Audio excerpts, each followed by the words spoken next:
Something on your mind? Of course.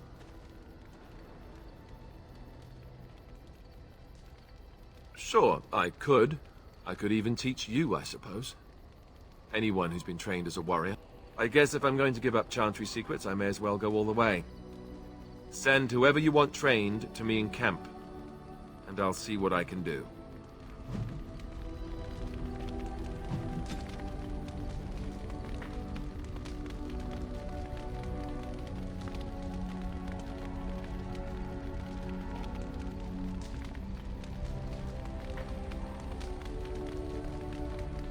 Something on your mind? Of course. Such as they are. About the Grey Wardens, anyhow. Fair enough. Something on your mind? Of course. Never what? Had a good pair of shoes?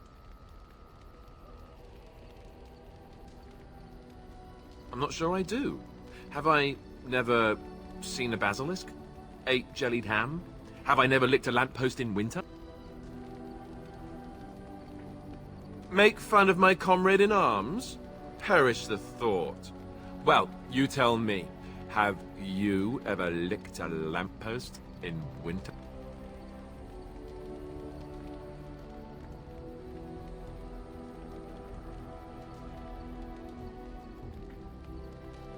Just the once?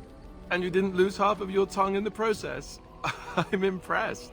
I, myself, never had the pleasure. Not that I haven't thought about it, of course. But, you know.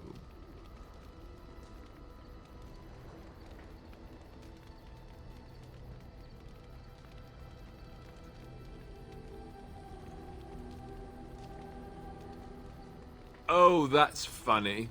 Your cruel japes will be remembered, sir. If you hear sobbing later, that's me crying myself to sleep. Ha ha ha. Your cruel interrogation will be remembered forever. Or maybe just until lunch. Lunch makes everything better. Oh, look, I have cheese.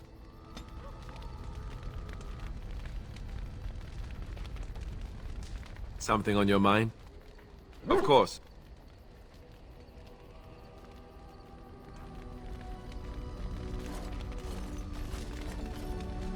What say you?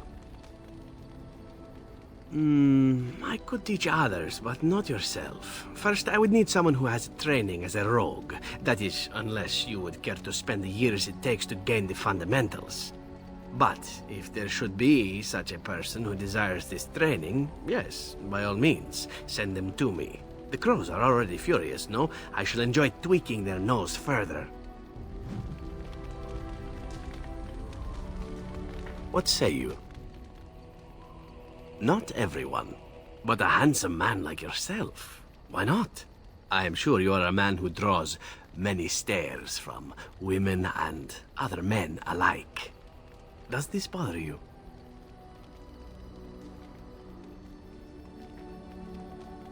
Then I shall stop. Please accept my apologies. Now that that is out of the way, shall we move on? With my eyes fastened elsewhere, I assure you. What say you? By all means. Again? Well now, what might interest you, I wonder? Shall I describe the stages involved with Lanthrax poisoning? I watched a man go through all 7 once.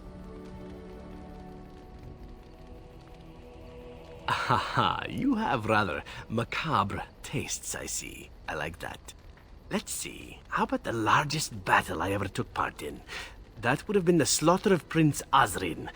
Did you hear of that down in these parts? Me? Not personally, but I did take part in the attack. Prince Azrin was 4th in line to the throne, you see. He started off as 11th, but worked his way up the old-fashioned method by inheriting control of an entire Crocel from his grandfather. After assassinating his way through the royal family, the king hired 3 other cells to take down Prince Azrin once and for all. I was in one of those cells.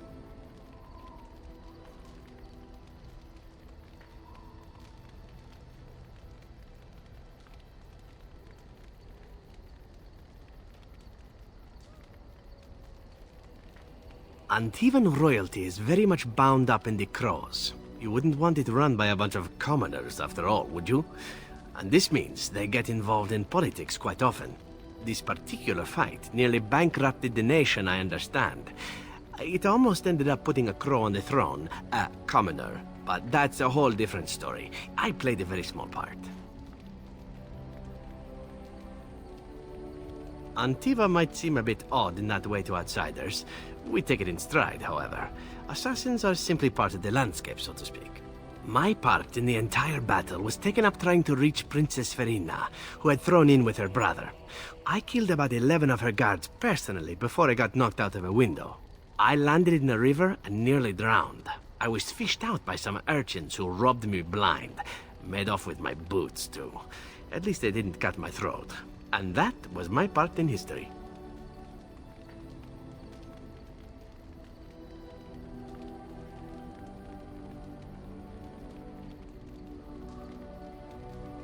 Haha, it's true.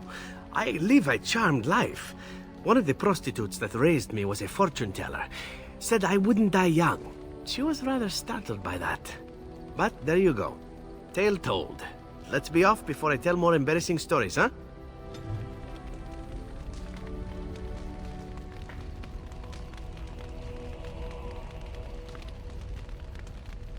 What say you?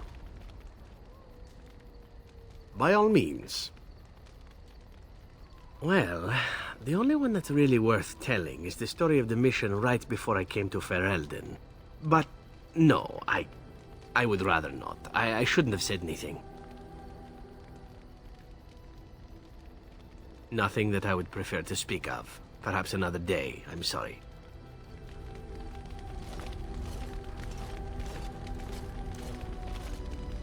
I must say that traveling with you has opened my eyes to how wrong some are about the Dalish.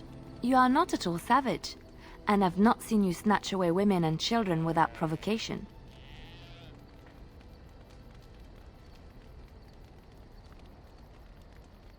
If my people were more open to interacting with yours, we could do away with such misperceptions.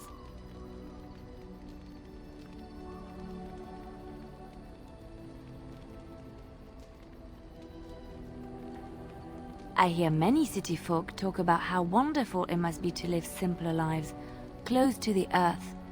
They could learn from the Dalish.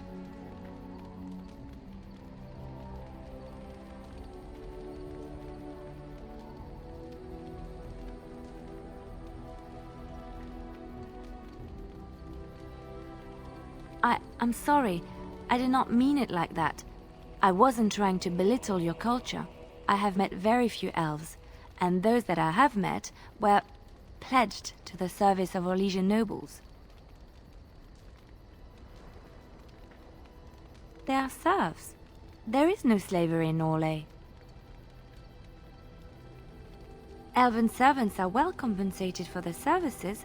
Some of them live richer lives than humans. A well-trained elven servant is highly valued in Orlais. They are nimble and dexterous, and many people find them pleasing to look at. No, I did not mean it that way. Oh, my words were clumsily chosen.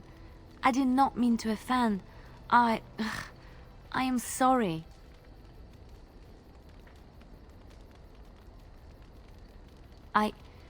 I did not realize that. It is so strange how long-held beliefs just seem natural and right. Like there is no other way to feel. Thank you. You have given me a lot to think about. I was just thinking about what happened to the elves, and I'm reminded of a song sung to me many years ago. It was when my mother died, and this wise elven woman comforted me and told me that we shouldn't fear death or hate it. Death is just another beginning.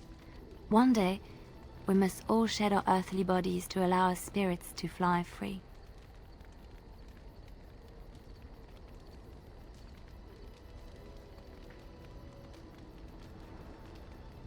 It's a beautiful sentiment, I think. One that brings peace and hope to the grieving.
Something I can help with?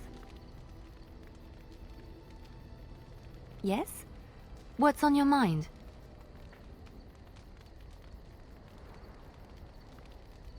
Where did you hear this? Not all minstrels are spies. Most are just singers and storytellers, but some of them are what we call bards.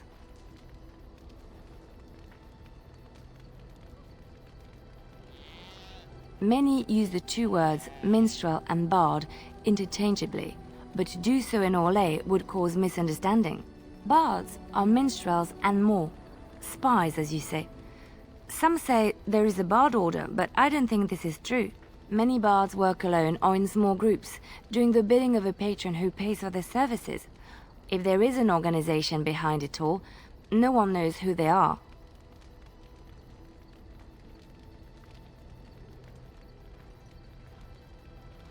What do you think? They infiltrate, steal, sometimes assassinate? It depends on the bard. In Orlais, there is much rivalry amongst the highborn. They fight over land, influence, and the favor of the Empress. But they cannot do this openly because it is impolite, and in public, they wear smiling faces and pretend to be civil. In secret, they plot and scheme to destroy each other. It is a game completely meaningless to anyone but its players.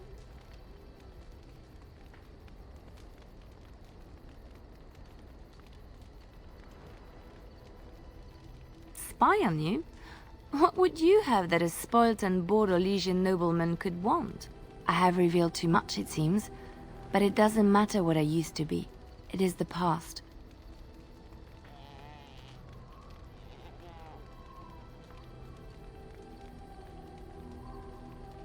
I found myself in Ferelden and sheltered from bad weather in the Chantry, and when the storm passed, I just did not want to leave.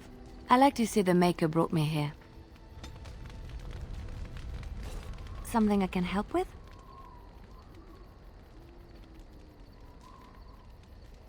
Yes? What's on your mind? My mother was from Denerim, and I consider myself a Ferelden. Mother served an Orlesian noblewoman who lived here when Orlais ruled. When Orlais was defeated and the common folk began to resent the presence of any Orlesian, the lady returned to Orlais. She took my mother with her. I was born in Orlais and did not set foot in Ferelden till much later. Mother was always telling me stories of her homeland. I think she missed it.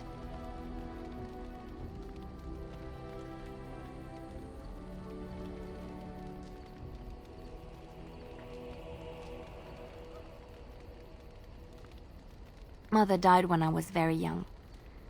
Lady Cecily let me stay with her. I had no one else. She was quite old then, and she had me study music and dance to entertain her. It is unfair that I have more memories of Cecily than my mother.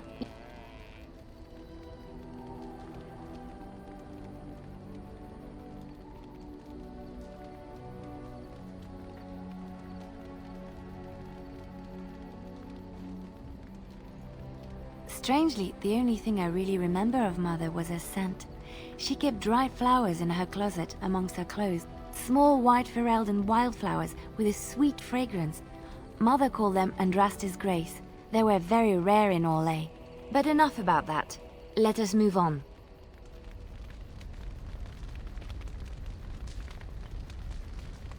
Something I can help with?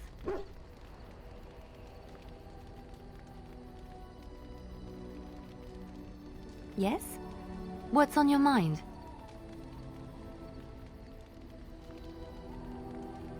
Of course I do. I love stories far too much to keep them to myself. Everyone should be able to benefit from them, I think. Chantry law says it is man's pride that created the Darkspawn. In ages past, the mages of the Tevinder Imperium ruled much of the world we know. In their pride, they thought their magics invincible and imagined that they were greater than the Maker himself. So thinking, they invaded his golden city, planning to take it for themselves and depose their own creator. But they were impure and full of sin. And it is with the sin that they tainted the golden city, corrupting it forever. the Maker cursed them and cast them from his sight. Wherever they went, they spread the taint of their sin. Any land that was touched by the taint became blighted and would suffer no life. Instead, the Darkspawn arose to torment us and remind us of our hubris.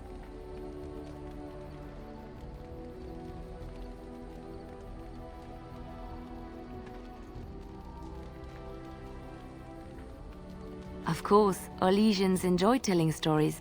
I shall tell you my favorite tale of Aveline, the Knight of Orlais.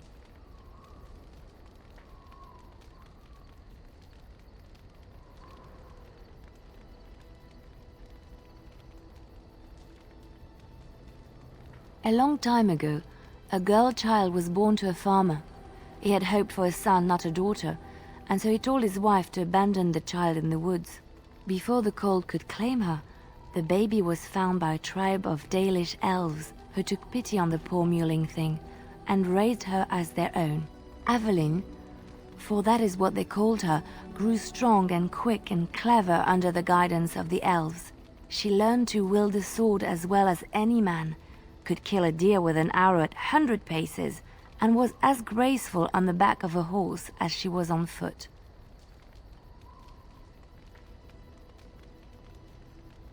Aveline's Dalish guardians saw that she could easily best any Orlesian chevalier in battle, and wanted to show the cruel humans the child they had left to die. They bestowed upon her a fine horse and armor, and sent her to prove herself to her people in the grand tourney. Now in those days, no woman was allowed to take up arms, let alone compete in the grand tourney, but Aveline kept her helmet on and was not discovered.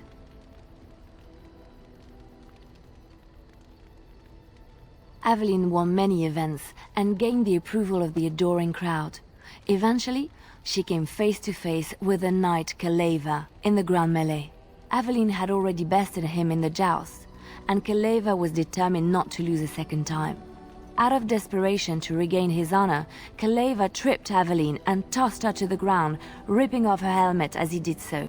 Silence fell upon the arena as Aveline was revealed. Keleva declared the previous competitions invalid. A woman had taken part, and this was not allowed. But the crowd cheered for Aveline. Keleva was furious, for he had lost to a woman and was now being shamed.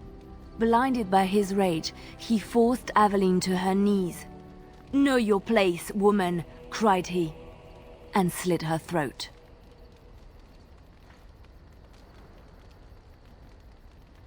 The son of the king, Prince Freyan, was present.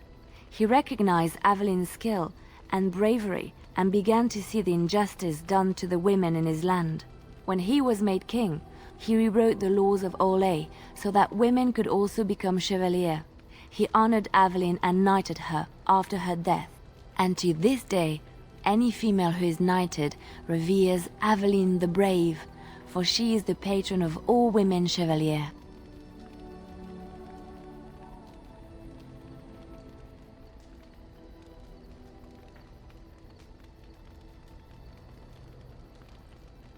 I know one, told to me by my mother a long time ago.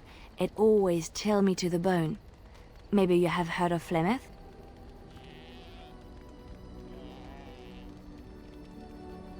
Are you sure? Was she the Flemeth of legend? Flemeth, the devourer of men? Flemeth, mother of witches? Flemeth, demon-touched, who dwells in the mists?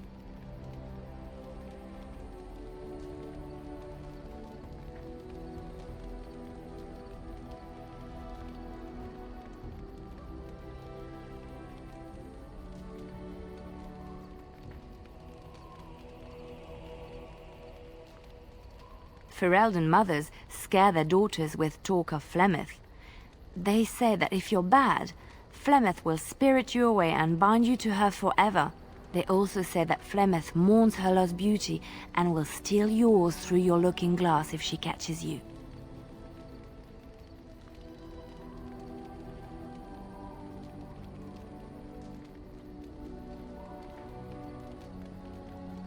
Flemeth's beauty was known throughout the land. She had hair like unto a moonless night, skin as pale as winter's first snow, and eyes as beautiful and perilous as the sea. When she came of age, she came to the attention of the Lord of Highever, Conobar, and he took her for his wife. Conobar soon learned that his young bride had the gift of magic. He kept this a secret, for he feared that she would be taken from him. Flemeth stayed with Conobar for some years, and with his blessing, she practiced her art. And then one day, a young poet named Osen came to the castle. Flemeth was captivated by Osen's voice, and he by her beauty, and they fell in love.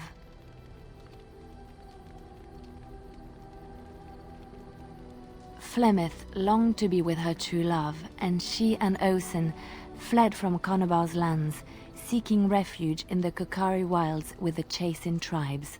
They lived there happily for many a year, till the day Flemeth received news that Conobar was dying and longed to see her face one last time. Flemeth's heart swelled with pity for the man who once was her husband, and begged Osen to return to Conobar's side with her. But when Flemeth and Osen entered Highever, they were captured by Conobar's men, and Osen was slain in front of Flemeth's eyes. Flemeth was imprisoned in the highest tower of the castle, there to await Conobar's judgment on her. Distraught at the loss of her love, Flemeth plotted revenge against her husband. She summoned a fey demon, intending for it to wreak vengeance on Conobar. But a spell went awry. The demon possessed Flemeth. Turning her into an abomination, the halls of the castle ran red with blood as Flemeth slaughtered Conobar and all his men. The last of Flemeth's humanity melted away, and at dawn, she stole back to the wilds to plot and scheme for 100 years. They say she took to her side many Chasing men, and with their help, begat her daughter witches, who even now prowl the dark places of the Kokari wilds. Which one?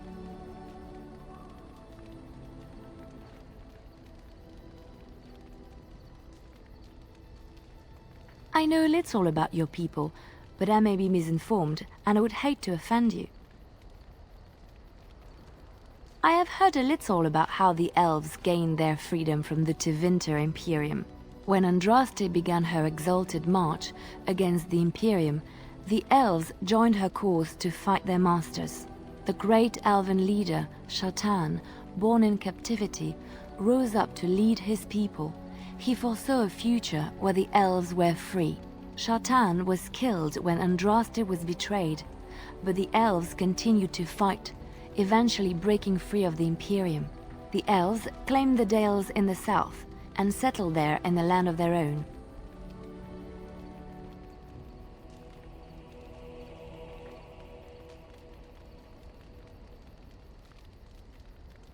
The elves lived in the Dales for centuries. They resurrected the worship of the elven gods and would allow the building of no chantry. This angered the chantry, and the hostility between the two factions finally broke out in open war. The chantry says the elves struck first, but I do not know whether to believe it. The chantry declared a wholly exalted march against the elves, named for Andraste's similar march against Tevinter. During the exalted march of the Dales, the elven cities were sacked, and the elven state completely dissolved. Some of the elves bitterly accepted their fates and surrendered to human rule, living in the human cities as second-class citizens. But others, still fiercely proud of their heritage, refused to bow to the humans, and instead became homeless wanderers. They were the elves of the Dales, the Dalish.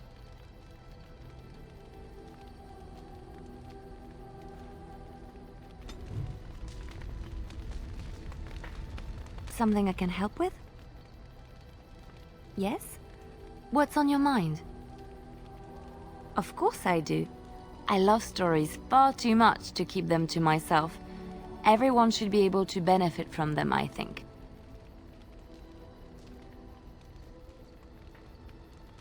Which one? Andraste was the Maker's chosen. The Maker had long since abandoned the world when the sound of her singing turned his ear. Beauty, grace, and wisdom enraptured him, and he offered to take her from this flawed world to become his divine bride. But Andraste had an earthly husband and would not forsake him. Instead, she beseeched the Maker to return to his people once more. So earnest was her plea that the Maker was moved, and promised that he would create a paradise on earth if all abandoned their false gods and turned once more to him.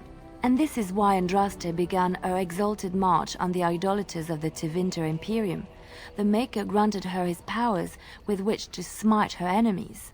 Andraste brought the Imperium to its knees, and her victories converted many to the worship of the Maker. Alas, it was the frailties of men that betrayed and killed Andraste. Her earthly husband, Maferath, a chieftain of the Alamari tribes himself, grew jealous as his wife's popularity and influence overshadowed his own.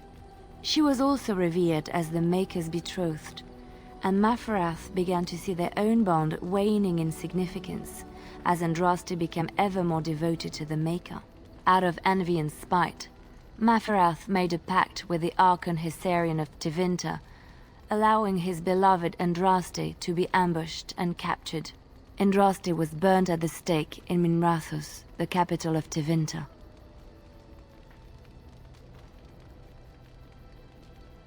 The Tevinter Chantry claims that in Andraste's last moments, Hessarian's heart softened, and he heard the voice of the Maker telling him to end her suffering. He plunged his sword into her heart, and as her blood washed over his hands, he became one of the faithful. Dissenters said that the Archon only converted because he could not stem the tide of Andraste's cult, and was forced to do so to stay in power. We will never know for sure.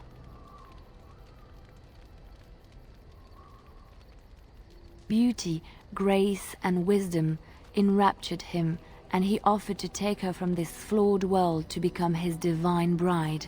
But Andraste had an earthly husband and would not forsake him. Instead, she beseeched the Maker to return to his people once. So earnest was her plea that the Maker was moved, and this is why Andraste began her exalted march on the idolaters of the Tevinter Imperium. Andraste brought the Imperium to its knees, and her victories converted many to the worship of the Maker.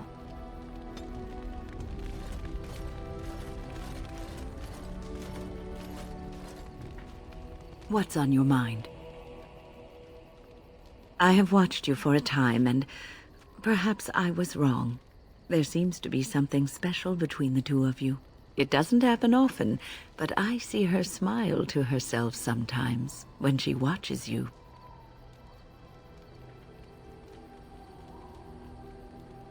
I think I was too harsh in my judgment before, and I am sorry.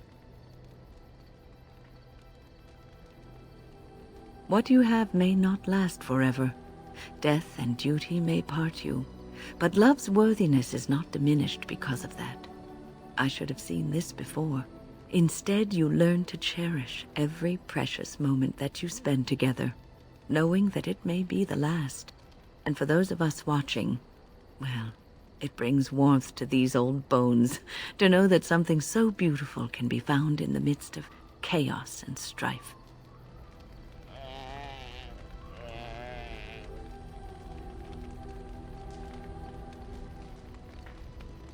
What's on your mind?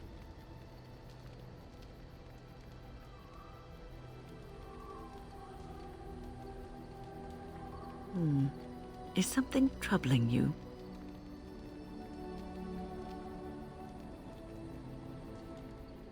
No one said it would be easy. You are one of the 2 surviving Grey Wardens in Ferelden. You defend all of us, and much rests on your shoulders. It may not mean much to you, but thank you for having the courage to continue to fight. And that gives me hope.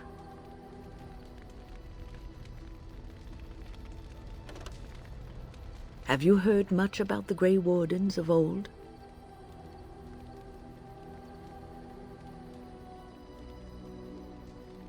It was said that watching the wardens ride in on their white griffins was enough to rouse a weary heart and put the dance back in the step of an old man. The Grey Wardens were powerful, feared and respected, but they also inspired the common people. I remember a tale that was told to me many years ago.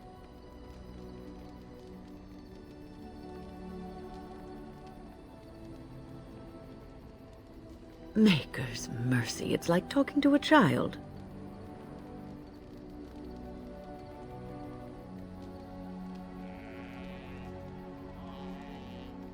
Yes, there are griffins in this story. The Blight had ravaged the land for months, and the armies of the great kings had amassed for one last stand.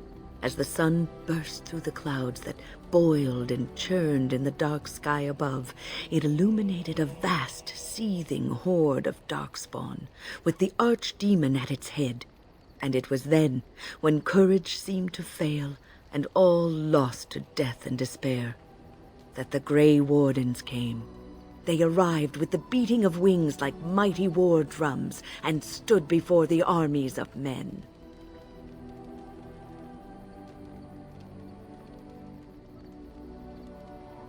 Yes, griffins. Now listen to the rest of the story. The Grey Wardens, grim and fearless, marched forth, ever between the men and the encroaching darkspawn. They formed a shield of their own bodies and held that line until the archdemon was dead, and the last darkspawn lay trampled in the dirt.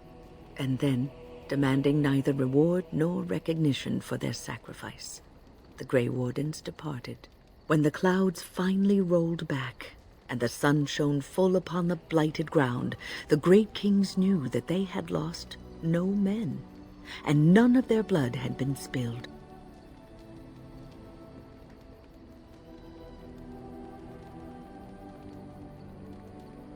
You are observant. This is a tale about no battle the Grey Wardens have fought, and yet about them all.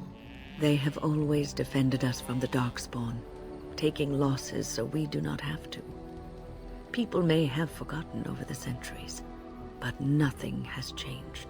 This knowledge has been blessing and burden to Grey Wardens past, and now it shall be your blessing and your burden. What's on your mind? No, you won't. I don't think so either. You would not have been happy living a dull, uneventful life, dying in obscurity. You wonder sometimes, don't you? If your life would be better if you weren't who you are.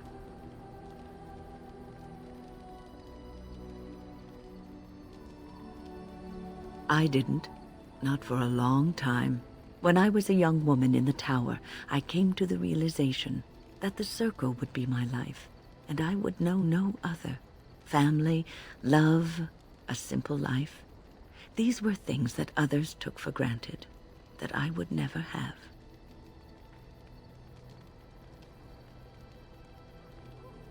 It made me very moody.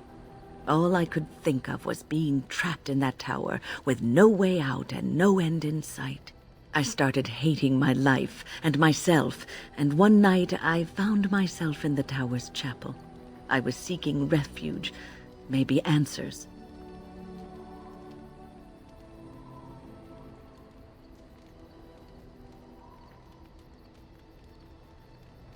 I must have looked tearful or made some noise, because the revered mother came out and decided to speak to me.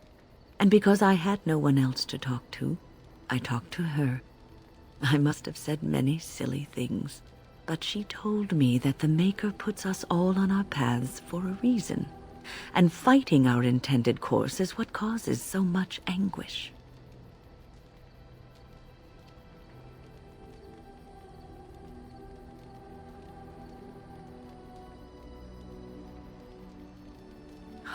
I thought the old biddy was full of rubbish. I was 15, maybe 16, and I knew everything. So I left, but I always found my way back to that chapel. And as the years passed, I began to see the truth of her words.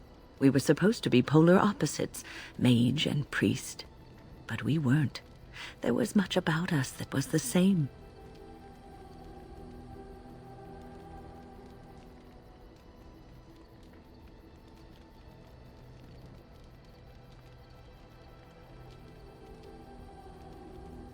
Not all priests choose their path.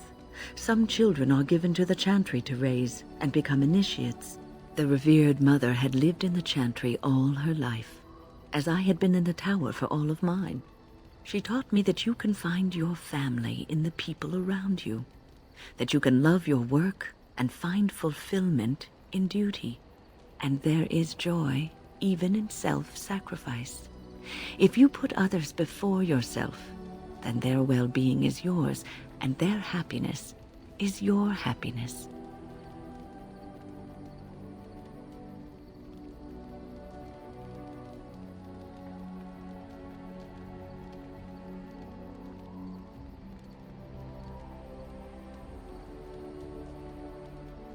It isn't healthy to throw yourself at a pack of Darkspawn either in order to save the world, so I'd say you're in no position to judge.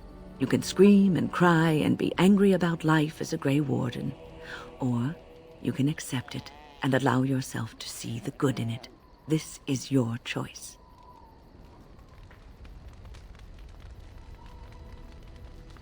What's on your mind?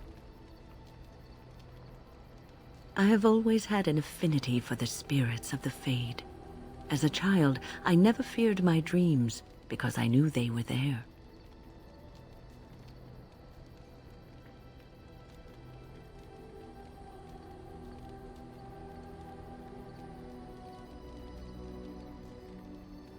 I could sense the demons, too, and their presence frightened me. It was the kindly spirits of the Fade that took the fear from me. I've always been able to feel the spirits, even if I never saw them. And as I nurtured my talent in the circle, I became more sensitive. I began to notice every time I was in the Fade, whether it was in a dream or in magical practice, that I was being watched.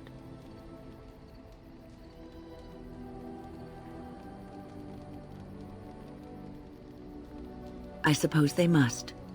It is these benevolent spirits that create our dream worlds in the Fade. Sometimes I would see it, a glowing, nebulous form. Most times I would just feel its presence, gentle and comforting, but somehow alien. I think it is a spirit of faith. They have never been seen before, and perhaps I am wrong. But something tells me I'm not. It always felt like the same entity. This one spirit was curious about me, and was guarding me, for want of a better word.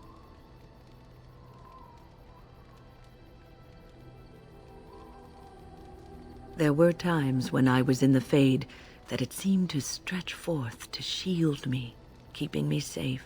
And I think it gave me strength in my most terrible battles, Ostagar being one of them.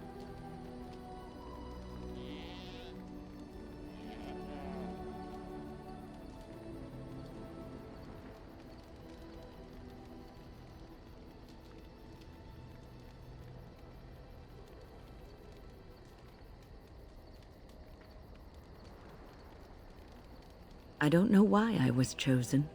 Perhaps it knew that there was something more that lay in store for me. I like to think that I was given a rare chance, and I'm going to make the best of the time so generously given to me.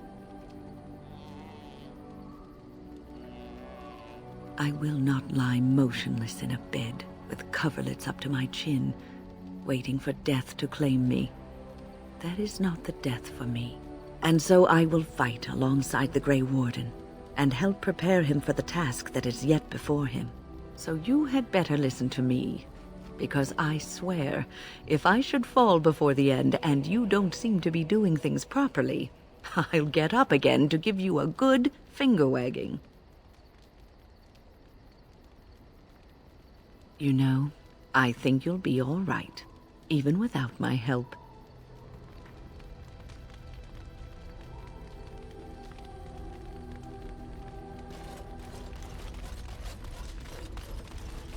You called.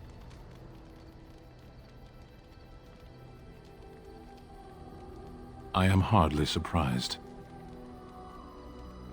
To put it lightly, no one has a place here. Your farmers wish to be merchants. The merchants dream of being nobles, and the nobles become warriors. No one is content to be who they are.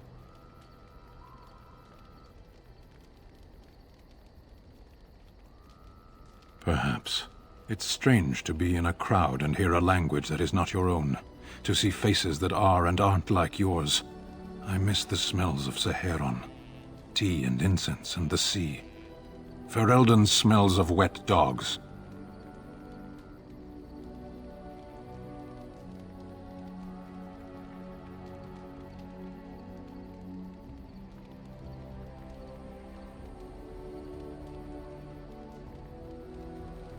Skunks don't mind the smell of other skunks either. Shall we move on?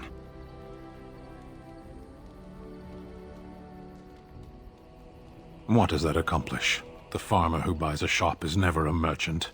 He is always a farmer turned merchant.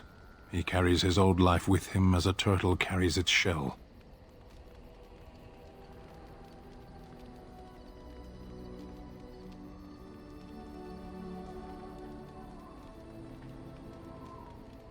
Happiness is fragile. Nothing can be built upon it that will last. Only duty endures.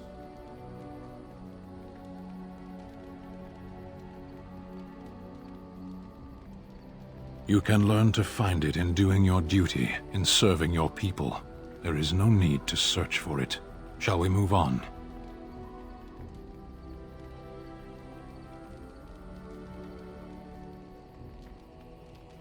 There is interesting food here.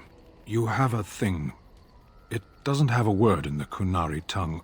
Little baked things like bread, but sweet and crumbly. Yes, we have no such things in our lands. This should be remedied.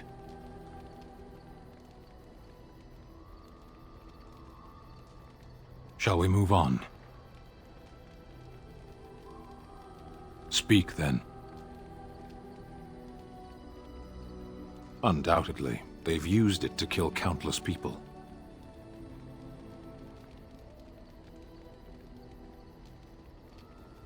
So is death.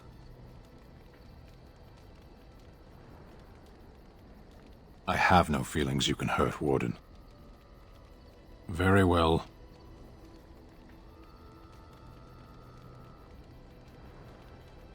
It obviously didn't work for you. As am I. You are a Grey Warden, yet you know little of your own order. You do not know yourself or what you are for. It was cruel of your people to leave you this way. The Tamasran see that all Qunari know themselves.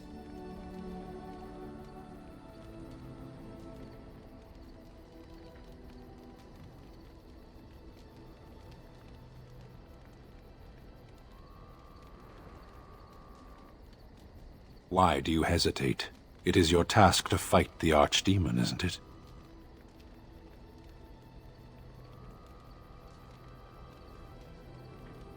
Perhaps you did not notice the blight destroying the land.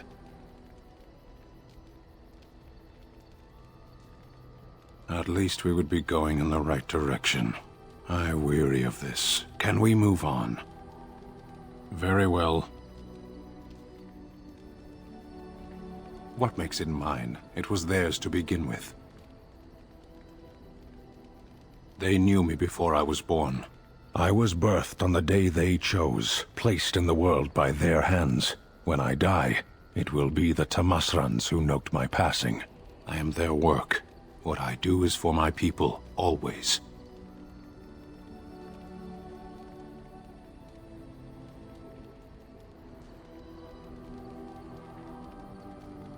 That would be a waste. A life is so much greater than a single man. There is little point in pursuing this. We should move on. Very well. Then someone should release it into the wild. It is in danger of dying out. Now that just came to me now. Tell me, where is the wisdom in crying for a derelict god to save you? My people have a tale. A great Ashkari during his travels came upon a village in the desert. There he found the houses crumbling, the earth so dry and dead that the people tied themselves to each other for fear a strong wind would carry the ground out from under their feet. Nothing grew there except the bitter memory of gardens. The Ashkari stopped the first man he saw and asked what happened here.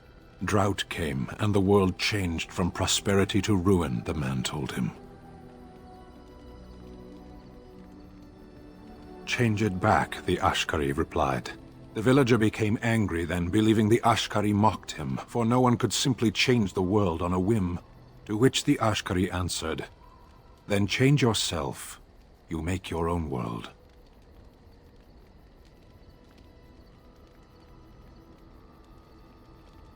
Are you sure of that? Tell me, when you awakened after Ostagar, was the world the same as it had been before? Believe in whatever you like, absent creators or whimsical gods. Follow prophets or Ashkari or omens in the earth and sky. You will find wisdom only if you seek it. Hashira, we should move on. Very well. When your people join us, you'll find out. Our ships will come to these shores, and the Antam will bring this land to the Kyun. But it does no good to dwell on it.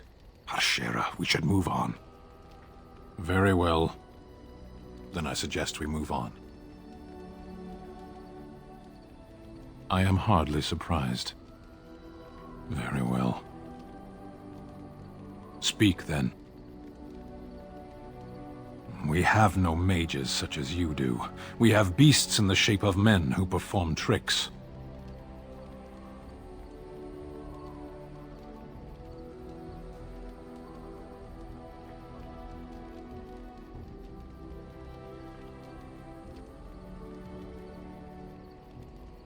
Some men act the part of beasts. As a fish stranded by the tide knows the air, or a drowning man knows the sea, so does a mage know magic.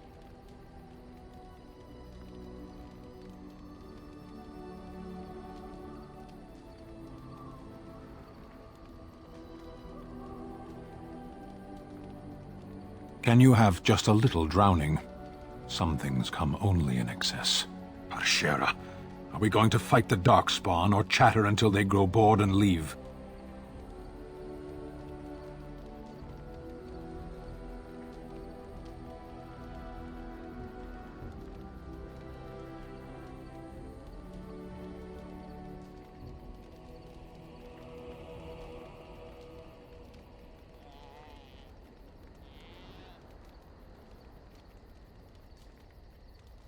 Very well.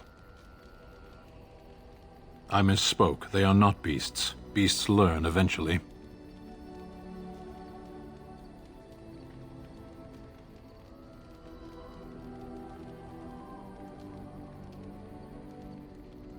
Life is fair?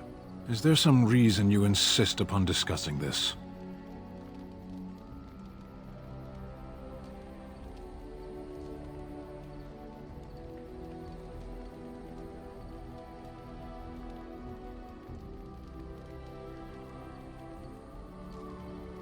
I applaud your attempt to pursue knowledge, irritating as it may be.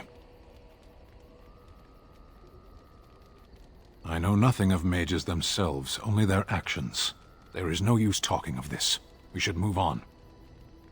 Very well. Clearly your chantry agrees. My people have a tale.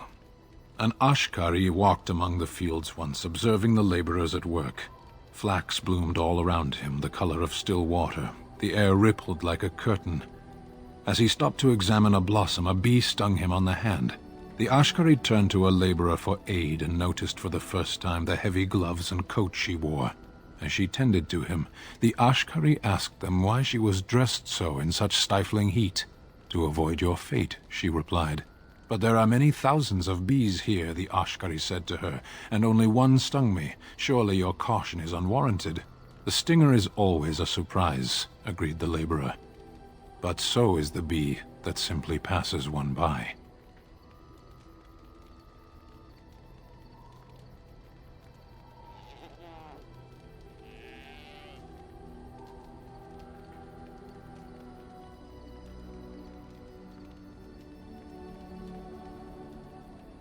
I've been saving them up. We should not linger here. Very well. Then I suggest we move on. I see. And why do you think this?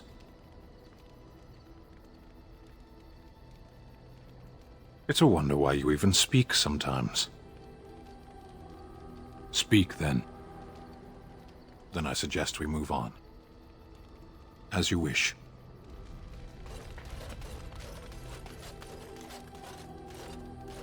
It speaks. It doesn't have better things to do.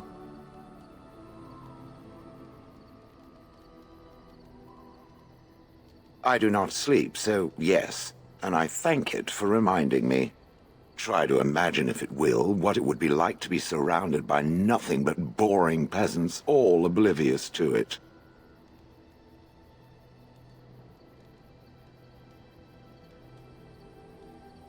Oh, yes.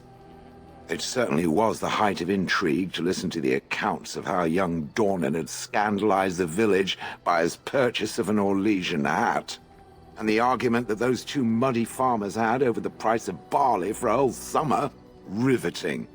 And then there were the birds. A whole village full of pigeons and ravens and sparrows all perching on me day in and day out.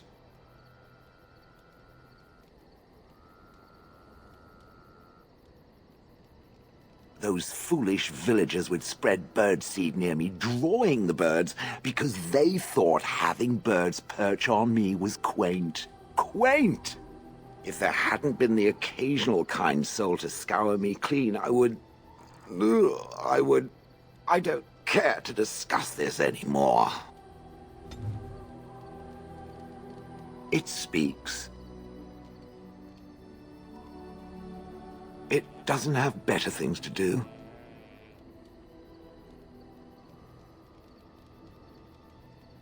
I like to think of them as accessories. I suspect that it is an art that was practiced when golems were more, commonplace.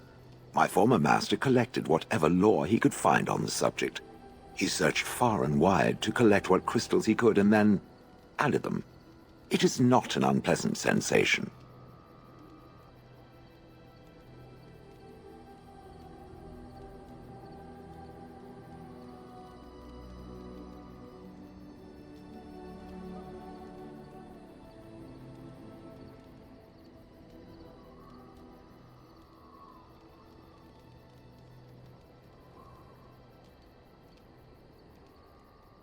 So I would assume. My former master enjoyed poking around the ruins in the Deep Roads after all, and bartering with others who did. As I understand it, the crystals allow me to alter the flow of magic around me. Wilhelm had hoped to turn me into a battery of mana, something he could tap at will.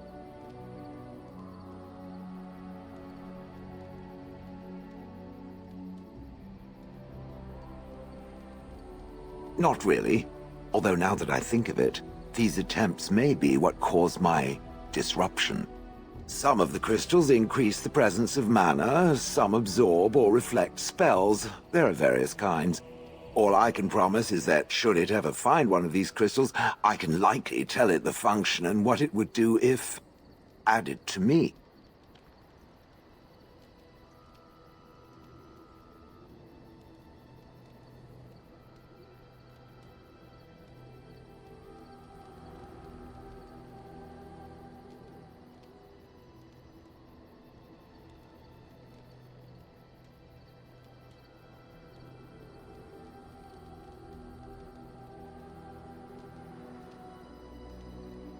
Wilhelm said they came from the Deep Roads.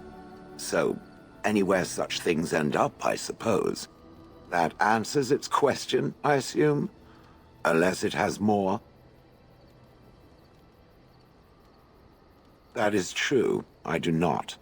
I'm not interested in getting into a discussion on the subject, however.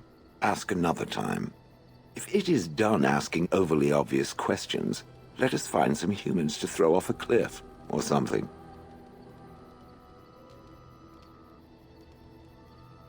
It speaks.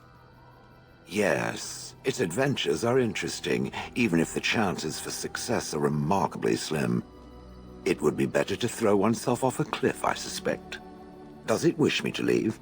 I can, though I see no reason to go.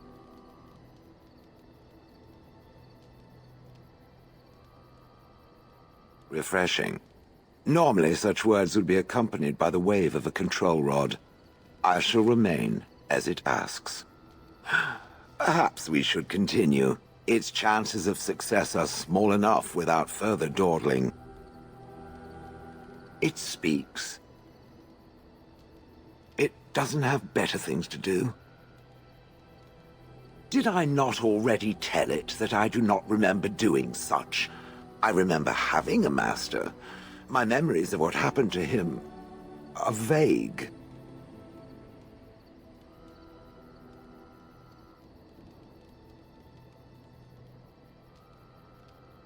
Clever and true. Oh, very well. Let me see what I can recall. My former master enjoyed experimenting upon me. I remember that much. There was tinkering with spells, and then the crystals. He was very eager to alter my function, I think.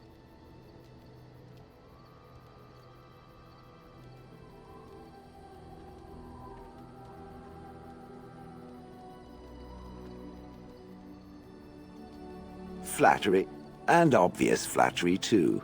I feel warm and fuzzy inside. He possessed my control rod, and back then, it would have prevented me from doing anything he did not command me to, no matter how I might have wished to. So what happened? I am unsure. He was experimenting, and then nothing.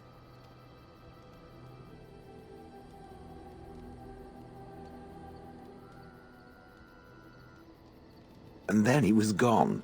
I was standing where I was, in the village, and I could no longer move.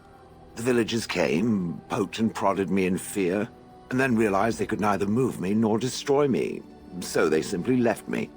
And in time I forgot I hadn't stood there all along.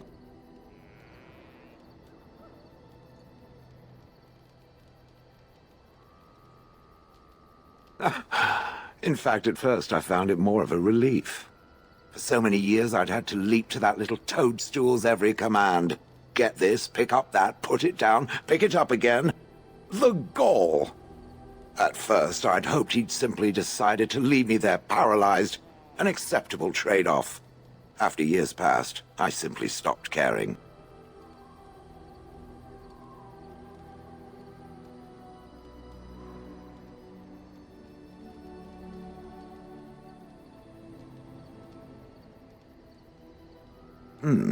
Possibly. Except that he was not experimenting with the crystals at the time, I think. But my memory is not good. It may be correct. Whatever the mage did seemed to render the control rod useless, for which I should be thankful, yes? And provided it doesn't decide to copy his experiments, not that I would allow it, it is nothing to fear from me. Much.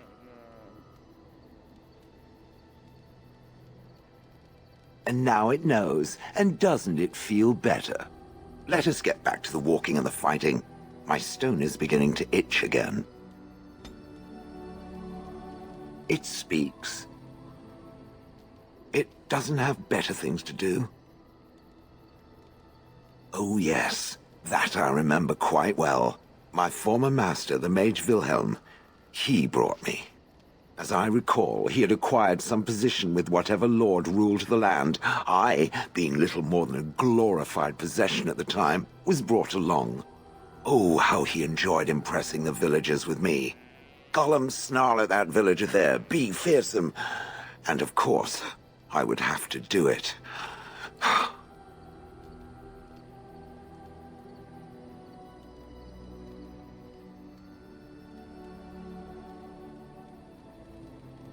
I traveled with the mage. He did a lot of traveling, I remember that. But where we went, it is rather fuzzy. I remember great battles, fighting many humans long ago. They were all very soft and squishy. And before that, No, there are only images. I was somewhere dark. He did love using that control rod. Fondled it so much his wife actually threatened to throw it in the lake. Ha! I would have liked to have seen that. Which reminds me, where did it find the rod? Did it pay a great deal for it?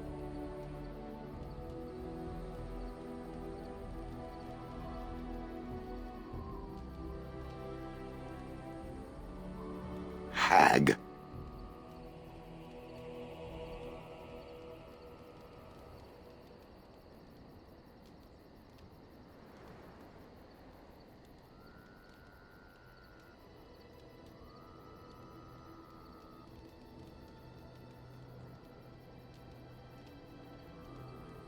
That is where Wilhelm kept me. He wanted me out in the open where I could be frightening like a scarecrow. I was supposed to watch for thieves. Pah! Plus, his wife didn't want me indoors. She said there wasn't room for me. Hag.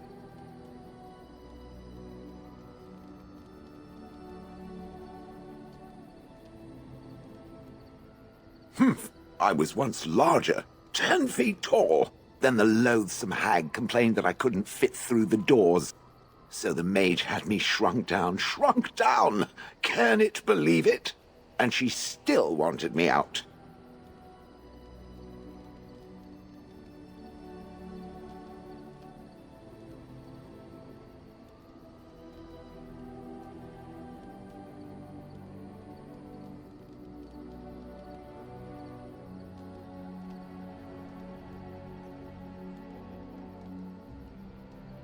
With a chisel and a lot of nerve.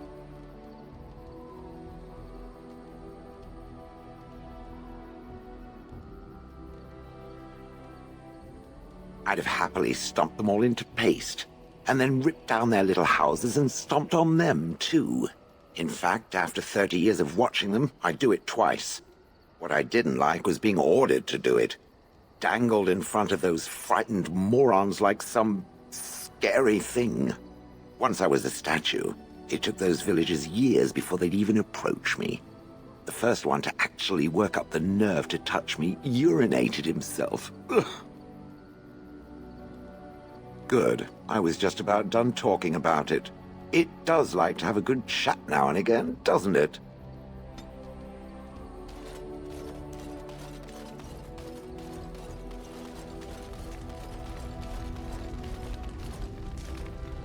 Your desire? So, full of questions, are you?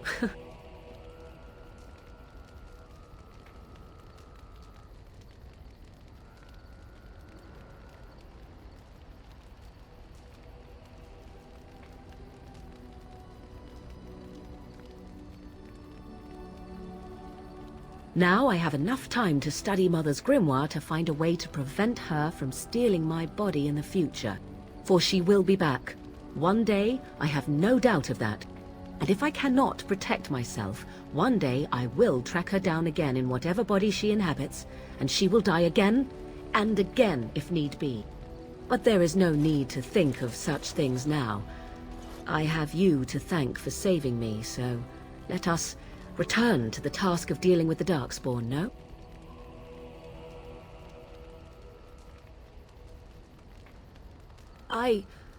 You should not be so... You have no idea what will happen in days to come to make such promises. Let us go. There is much to be done before... There is still much to be done.